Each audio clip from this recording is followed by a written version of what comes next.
నమస్తే, welcome to Andhraprabha.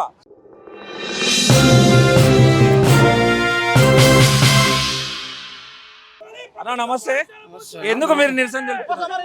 ఈరోజు ఏదైతే తెలంగాణ రాష్ట్రంలో విద్యార్థులకు ఫీజు రియంబర్స్మెంట్ ఇప్పుడు వెంటనే రాష్ట్ర ప్రభుత్వం విడుదల చేయాలి. అదేవిధంగా తెలంగాణ రాష్ట్రంలో ఇప్పటి వరకు విద్యాశాఖ మంత్రిని ఎవరు కేటాయించలేదు కాబట్టి విద్యాశాఖ మంత్రిని తక్షణమే నియమించి ఏదైతే విద్యార్థుల ఫీజు రియంబర్స్మెంట్ను వెంటనే విడుదల చేసి విద్యార్థులకు న్యాయం చేయాలని చెప్పి మేము భారతీయ విద్యార్థి మోర్చా తరపు నుండి పెద్ద ఎత్తున ఈరోజు ప్రోగ్రామ్ చేయబోతున్నాం. విద్యార్థి మోర్చా ఆధ్వర్యంలో ఏదైతే ఫీజు రియంబర్స్మెంట్ ఉన్నదో దాన్ని ఇమీడియట్గా రిలీజ్ చేయాలని చెప్పేసి, అదేవిధంగా ఈ కార్పొరేట్ వ్యవస్థలు విచ్చలవిడిగా ఇలా విద్యను వ్యాపారం చేస్తున్న నేపథ్యంలో ఇలా ఈ యొక్క విద్యా నియంత్రణ చట్టాన్ని తెలంగాణ రాష్ట్రంలో అమలు చేయాలని చెప్పేసి, అదేవిధంగా ఇలా మనం స్కూళ్ళల్లో పాఠశాలల్లో చూస్తూ ఉన్నాం. ఇలా ర్యాగింగ్ పేరిట ఎంతోమంది విద్యార్థులను ఇలా లైంగికంగా గురి చేస్తున్నటువంటి పరిస్థితిని మనం చూస్తూ ఉన్నాం. సో దానికి ఈ గవర్నమెంటు ర్యాగింగ్ నిరోధక చట్టాలను అమలు చేయాలని చెప్పేసి ఇలా పెద్ద ఎత్తున భారతీయ విద్యార్థి మోర్చా ఆధ్వర్యంలో ప్రభుత్వం ఏర్పడి 2 ఏళ్ళైనా ఇప్పటి వరకు విద్యాశాఖ మంత్రి లేడు. మీ నిరసన ద్వారా విద్యాశాఖ మంత్రి నియమిస్తారని మీరు అనుకుంటున్నారా? 100% నియమించకపోతే మేము గాంధీ భవన్ కూడా ముట్టడించడానికి మేము సిద్ధమున్నామని చెప్పేసి ఈ సందర్భంగా హెచ్చరిస్తా ఉన్నాం. ఇది బీవీఎం కార్యకర్తల నిరసనకి కారణం. ఏదైతే విద్యాశాఖ మంత్రి ఉన్నాడో ఖచ్చితంగా నియమించాలి అండ్ కేంద్ర మంత్రి ధర్మేంద్ర ప్రధాన్ కూడా రిజైన్ చేయాలి అనేది ప్రధాన నినాదాలతో ఇక్కడ స్కూల్ ఎడ్యుకేషన్ బోర్డుని ముట్టడికి కూడా వెళ్తున్న పరిస్థితి. ఇలా మోడల్ స్కూల్ పెట్టినామని చెప్పేసి రేవంత్ రెడ్డి గారు అంటా ఉన్నారు. ఇలా మోడల్ స్కూల్ ఉన్న దగ్గర ఇలా ఆడుకోవడానికి గ్రౌండ్ లేదు. ఇలా గ్రౌండ్ ఉన్న దగ్గర పిల్లగానికి డార్మెంటరీ స్కూలు 2 ఒకటే దగ్గర ఉన్నాయి. ఇలా డార్మెంటరీ స్కూలు ఒకటే దగ్గర ఉంటే ఇలా బట్టలు అక్కడనే ఆరేసుకుంటారు. ఇలా పిండుకున్న టవల్ కావచ్చు, డ్రాయర్లకు అడకరించి అక్కడనే ఆడేసుకున్న పరిస్థితి ఇలా మనం తెలంగాణ రాష్ట్రంలో చూస్తూ ఉన్నాం. ఇలా అట్లాంటి వాతావరణంలో ఒక స్టూడెంట్కు చదువుకోవాలి అనే ఆలోచన వస్తుందా? అదొక చదువుకునే ఎన్విరాన్మెంట్ అని చెప్పేసి ఈ సందర్భంగా మేము అడుగుతా ఉన్నాం. ఇప్పుడున్న మినిస్టర్లు కావచ్చు, మంత్రులు కావచ్చు, ముఖ్యమంత్రి కావచ్చు, ఎమ్మెల్యేలు కావచ్చు, అయ్యా మీ కొడుకులు మీ బిడ్డలు చదువుకునే స్కూళ్ళు ఇలా మేము చదువుకున్నటువంటి గురుకుల పాఠశాల వలె ఉన్నాయా అని చెప్పేసి ఈ సందర్భంగా మేము అడుగుతా ఉన్నాం. అదేవిధంగా మీరు మోడల్ స్కూల్ అని చెప్తున్నారు కదా, ఇలా మీ కూతుర్లు మీ మీ మీ బిడ్డలు చదువుకునే మీ స్కూళ్ళు ఇలా మీరు ప్రతిపాదిస్తున్నటువంటి మోడల్ స్కూళ్ళు ఒకటే రకంగా ఉన్నాయా? ఇలా మీరే ఆత్మ పరిశీలన చేసుకోవాల్సిన అవసరం ఉందని చెప్పేసి ఇలా మేము ఈ సందర్భంగా హెచ్చరిస్తా ఉన్నాం. తెలంగాణ రాష్ట్రంలో 160కి పైగా విద్యార్థులంతా కూడా ఫుడ్ పాయిజన్ చనిపోయారు.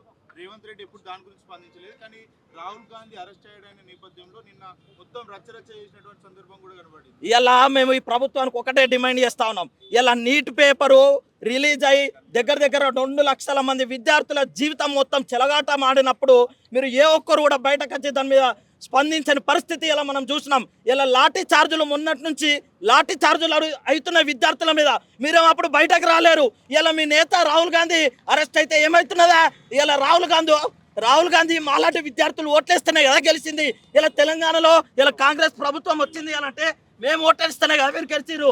రాహుల్ గాంధీ అరెస్ట్ అయినందుకు కాదు మీరు పోరాటాలు చేయాల్సింది. ఇలా తెలంగాణ రాష్ట్రంలో ఫుడ్ పాయిజన్ అయ్యి ఎంతోమంది విద్యార్థులు చనిపోయినప్పటికీ ఇలా కనీసం స్పందన లేదు.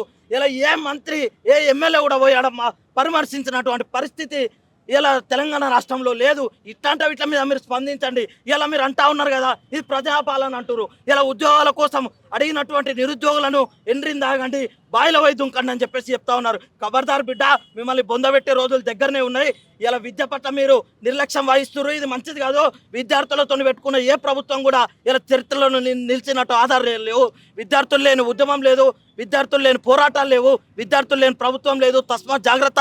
ఇలా విద్యార్థులను పెట్టుకున్నట్టు అయితే మాత్రం మిమ్మల్ని బొంద పెడతామని చెప్పేసి ఈ సందర్భంగా హెచ్చరిస్తా ఉన్నాం. పూర్తిగా గాలి కట్టినటువంటి పరిస్థితి ఇలా మన కళ్ళకు కట్టినట్టుగా కనిపిస్తా ఉన్నది. ఇలా ముఖ్యమంత్రి స్థాయిలో ఉన్న మీరు ఇలా పోయి మీరు కార్పొరేట్ స్కూళ్ళను ఓపెన్ చేస్తున్నారు అంటేనే ఇది భ్రష్టు పట్టిపోయిందని చెప్పేసి ఈ సందర్భంగా మేము హెచ్చరిస్తా ఉన్నాం. మీరు ఇండైరెక్ట్ ఇలా కార్పొరేట్ స్కూళ్ళను ఎంకరేజ్ చేస్తున్నారు అని చెప్పేసి మేము హెచ్చరిస్తా ఉన్నాం.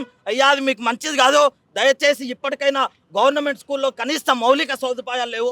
ఆ సదుపాయాలను కల్పించవలసిందే ఇలా భారతీయ విద్యార్థి మోర్చాన డిమాండ్ చేస్తా ఉన్నాం. విద్యార్థులు ఒక పక్క ఉద్యోగాల గురించి కొట్లాడుతుంటే మనవడికి పూరీలు ఇస్తుంది మరి రేవంత్ రెడ్డి. అవును, మేము ఏం అడుగుతున్నాం అయ్యా రేవంత్ రెడ్డి గారు, ఇలా మీరు మీ మనమడు అడిగితే పూరీలు వేసిరు కదా, ఇలా ఇంతమంది విద్యార్థులము మీరు 2 లక్షలు మీరు మేనిఫెస్టోలో పెట్టినటువంటి 2 లక్షల ఉద్యోగాలను రిలీజ్ చేయండి అని అడుగుతున్నాం. మీరేం మాట్లాడుతుర్రా?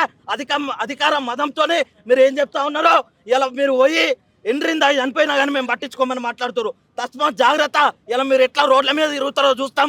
రానున్న రోజుల్లో ఈ యొక్క భారతీయ విద్యార్థి మోర్చా ఏవైతే డిమాండ్ పెట్టిందో అన్ని విద్యార్థి సంఘాలను ఏకం చేస్తాం, మీ ఆఫీసులను ముట్టడి చేస్తాం, గాంధీ భవన్ని కూడా ముట్టడి చేస్తాం. మీరు ఎట్లా రోడ్ల మీద తిరుగుతారో చూస్తామని చెప్పేసి ఈ సందర్భంగా హెచ్చరిస్తా ఉన్నా. ఇవాళ 27,000 పాఠశాలలు 4,000 కుదిస్తున్నామంటే మిగతా 23,000 పాఠశాలలను మీరు వైన్స్లుగా మారుస్తారా? ఇవాళ మీరు బెల్ట్ షాపులుగా మారుస్తారా? మీరు ఇవాళ నిరుద్యోగుల హబ్బులుగా మారుస్తారా? దేనిగా మారుస్తారా అని చెప్పి మిమ్మల్ని అడుగుతా ఉన్నాం. ఇవాళ ప్రతి గ్రామంలో ఇవాళ గ్రామం అభివృద్ధి చెందుతుంది అని చెప్పడానికి కలిగినటువంటి మొదటి కారణం, ఇవాళ ప్రతి గ్రామంలో ఒక రెవెన్యూ గ్రామ పంచాయతీలో ఒక పాఠశాల ఉంటేనే కానీ దాని గ్రామ పంచాయతీగా గుర్తించేటువంటి పరిస్థితి ఉన్నది. ఇవాళ 27,000 గ్రామాలలో అంధకారాన్ని నింపుతామని చెప్పేటువంటి మీ దుస్సంస్కారాన్ని మేము వ్యతిరేకిస్తూ ఉన్నాం. ఇవాళ రాష్ట్ర వ్యాప్తంగా అనేక మంది విద్యార్థులు వాళ్ళ బలిదానం అయ్యారు. వాళ్ళ పురాదుల మీద, వాళ్ళ త్యాగాల పురాదుల మీద వాళ్ళ రాజ్యం నిర్మాణం అయింది. ఆ రాజ్యం నిర్మాణమైనప్పుడు 10 ఏళ్ళు దుర్మార్గమైనటువంటి పాలన నడిచిందని చెప్పి ఇవాళ మిమ్మల్ని ఎన్నుకుంటే మీరు వారికంటే దుర్మార్గంగా వ్యవహరిస్తూ ఉన్నారు. వాళ్ళ గుడిని తింటున్నారు, గుళ్ళ లింగాన్ని మింగుతున్నారు, గుళ్ళ బంగారాన్ని మింగుతున్నారు, అన్నీ మింగుతున్నారు. వాళ్ళ మీరు వాళ్ళు చేసినటువంటి తప్పిదాలను కప్పించుకోవడానికి వచ్చినామని చెప్పి వాళ్ళ మా మీద మళ్ళీ మీరు సుంకాలుగా ఇవాళ ఎన్నో ప్రకంపనలు వాళ్ళకి ఇవాళ మా మీద ఇబ్బందులకు గురి చేస్తూ ఉన్నారు. ఇవాళ మా లాంటి విద్యార్థులు అనేక మంది వాళ్ళ గ్రాడ్యుయేషన్ పూర్తయి పోస్ట్ గ్రాడ్యుయేషన్ పూర్తయిందంటే దానికి బేసిక్ మా గ్రామాలలో ఉన్నటువంటి జెడ్పీహెచ్ఎస్, ఎంపీపీఎస్ లాంటి పాఠశాలలే. వాళ్ళ ఆ పాఠశాలను తీస్తామనేటువంటి హక్కు మీకు ఎవరిచ్చారు? వాళ్ళ రైట్ టు ఎడ్యుకేషన్లో భాగంగానే వాళ్ళ ఒక పాఠశాలకు 25 సీట్లు ఇవ్వాల్సినటువంటి బాధ్యత ఉంది. కానీ శ్రీ చైతన్య నారాయణ దగ్గర మీరు ఒక్కొక్క సీటుకు 8,000, 9,000 అని చెప్పి నాడు కవిత తీసుకుంటే ఇవాళ 12,000, 14,000 అని మీరు తీసుకుంటా ఉన్నారు కమిషన్గా. అంటే ఇది మేము ఏ రకంగా ఇస్తామని చెప్పి సందర్భంగా తెలియజేస్తున్నాం. ఇవాళ ప్రాంతాలలో చిన్న కురుగ్రామాలలో వాళ్ళు ఒక్కొక్క ఊరుకు వెళ్ళి చదువుకోవాలంటే వాళ్ళు ఎక్కడ చదువుకుంటారు? 4 కిలోమీటర్లు మళ్ళీ వెళ్ళి చదువుకుంటే వాళ్ళు ఊరుకు వెళ్ళి చదువుకోవడానికి ఇష్టపడరు, అక్కడికే విద్యను ఆపేస్తారనేటువంటి దూరంలో మీరు ఆలోచిస్తున్నారేమో. మళ్ళీ మనధర్మ రాజ్యాంగాన్ని మీరు తీసుకురావడానికి ప్రయత్నం చేస్తున్నారు. భారతదేశంలో మళ్ళీ బహుజనులకు విద్యను దూరం చేసేటువంటి ఓ దుర్మార్గమైనటువంటి సంస్కృతిని మీరు తీసుకురావడానికి ప్రయత్నం చేస్తున్నారని చెప్పి సందర్భంగా తెలియజేస్తూ, మీరు కనుక ఈ విషయాన్ని వెనక్కి తీసుకోకపోతే, మీరు తీసుకున్నటువంటి నిర్ణయాన్ని వెనక్కి తీసుకోమని అడుగుతున్నాం. ఇంటిగ్రేటెడ్ పాఠశాల అంటున్నారు, మోడల్ స్కూల్ అంటున్నారు. దేనికి మోడలు? మీరు చెప్పినటువంటి పాఠశాలల్లో కనీసం ఆడ గ్రౌండ్ లేదు, కనీసం వసతి లేదు. క్లాస్ రూమ్ ఉంటే డార్మెట్ ఉండదు, డార్మెట్ ఉంటే బడిపంతులు ఉండడు, బడిపంతులు ఉంటే చాక్ పీస్ ఉండదు. ఇంతటి దుర్మార్గమైనటువంటి వ్యవస్థ వాళ్ళ పాఠశాలలు నడుస్తూ ఉన్నది. మీరు ఒక్కసారి రూమ్లలోకి వెళ్ళి రండి, మీరు ఏసీ రూమ్లలోకి వెళ్ళి రండి. మీ ఎన్ఎస్టీఐ విద్యార్థులను పోరాటం చేస్తున్నా, ఏబీఐ పోలు పోరాటం చేస్తున్నా. ఇవాళ ఎవరున్నారా స్కూళ్ళల్లో? మీ నాయకుల పిల్లలు ఉన్నారా? ఇవాళ కూలికి నాలికి పోయేటువంటి విద్యార్థులు ఉన్నారు, వాళ్ళ తల్లిదండ్రులు ఉన్నారు. వాళ్ళు వీళ్ళు తిరుగుతున్నది ఆడ. జెడ్పీహెచ్ఎస్లో మీ నాయకుల పిల్లలు చదువుతున్నావే, మీ గ్రామ శాఖ అధ్యక్షుడు పిల్లలు కూడా ఆడ చదువుతలేరు. మీ గ్రామ శాఖ అధ్యక్షుడు పిల్లలు Delhi public school, Hyderabad public school, కాన్వెంట్లలో చదువుతున్నారు.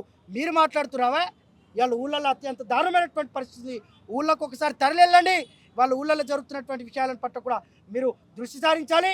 అట్లాగే ఈ మధ్యలో గంజాయి, డ్రగ్స్, మాదక ద్రవ్యాలు అనేకంగా వాళ్ళ ఎక్కడ పడితే అక్కడ పాన్ డబ్బాలలో దొరుకుతున్నాయి, సిగరెట్ దొరుకుతున్నాయి. నీ పాలనలో హోంశాఖ మంత్రి నువ్వే, ఇటు విద్యా వ్యవస్థను బస్సు పట్టించినట్టు విద్యాశాఖ మంత్రి నువ్వే, ఇవాళ హోంశాఖను బస్సు పట్టించినట్టు హోంశాఖ మంత్రి నువ్వే.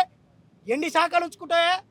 సమర్థవంతమైనటువంటి పాలన కొనసాగించలేనటువంటి దొంగలా కూడా ఇవాళ రాజ్యంలో ఉండి వాళ్ళ దుర్మార్గమైనటువంటి పాలన కొనసాగిస్తూ ఈ రాష్ట్రంలో ఉన్నటువంటి యువతను, అట్లాగే చిన్నపిల్లలను, అందరి భవిష్యత్తును అంధకారంలోకి నెట్టివేసేటువంటి కుట్ర జరుగుతుంది.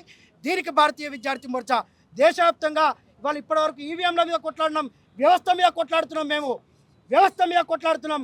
ఇప్పుడు మీ మీద కొట్లాడతాం, స్కాలర్షిప్లకు వ్యతిరేకంగా కొట్లాడతాం, మీరు చేస్తున్నటువంటి కుట్రలకు వ్యతిరేకంగా కొట్లాడతాం.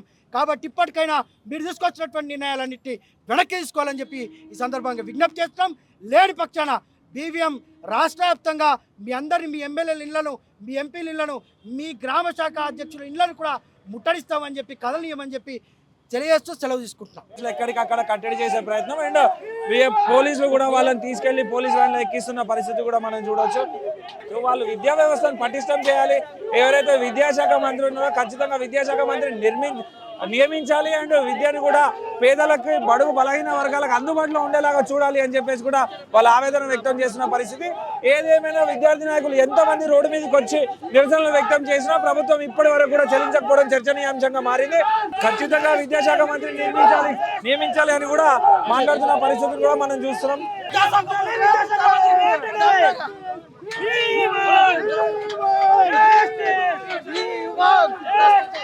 విద్యాశాఖ మంత్రిని నియమించాలని చెప్పేసి ఈ సందర్భంగా భారతీయ విద్యార్థి పరిషత్ డిమాండ్ చేస్తా ఉన్నది.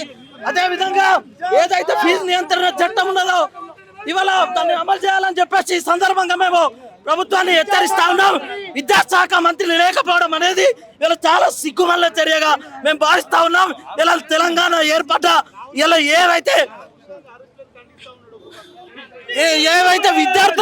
విద్యార్థుల త్యాగాలతో ఏర్పడ్డ తెలంగాణలో ఇలా విద్యాశాఖ మంత్రి లేకపోవడం, మంచి విద్యని ఉన్నతమైన విద్యని పేద బడుగు బలహీన వర్గాలకు కూడా అందుబాటులోకి తీసుకురావాలి అని చెప్పేసి వాళ్ళ ఆవేదన వ్యక్తం చేసిన పరిస్థితిని కూడా మనం చూస్తున్నాం. బట్ ఏది ఏమైనా గవర్నమెంట్ ఈ చర్యలన్నింటినీ ఈ నిరసనలన్నింటినీ దృష్టిలో పెట్టుకొని విద్యార్థులకి ఉన్నతమైన విద్య అందించేలాగా పేద బడుగు బలహీన వర్గాలకు అందరికీ కూడా విద్యని అందుబాటులో ఉంచేలాగా వాళ్ళ చర్యలు ఉండేలాగా చూస్తారు అని ఆశిద్దాం. కెమెరామ్యాన్ నరేష్తో మల్లేష్, ఆంధ్రప్రభ, హైదరాబాద్.